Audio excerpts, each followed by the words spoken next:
ये गुनाह आपको बर्बाद कर सकता है। ये कहानी एक ऐसे शख्स की है जो बज़ाहिर बहुत नेक था, नमाज भी पढ़ता था, रोज़ा भी रखता था, लेकिन एक गुनाह ऐसा था जिसे वो मामूली समझता था।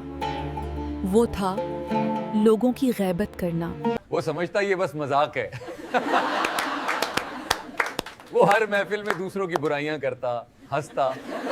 लेकिन उसे क्या पता था कि क़यामत के दिन उसकी नेकियां एक एक करके उन्हीं लोगों को दे दी जाएगी।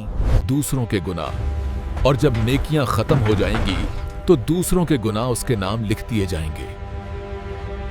सोचें, एक छोटा सा गुनाह आपको मुकम्मल तौर पर बर्बाद कर सकता है। या अल्लाह हम सबको जहन्नम के अजाब और इस महरूमी से हमेशा महफूज रखना। कमेंट में आमीन लिखें और वीडियो शेयर करें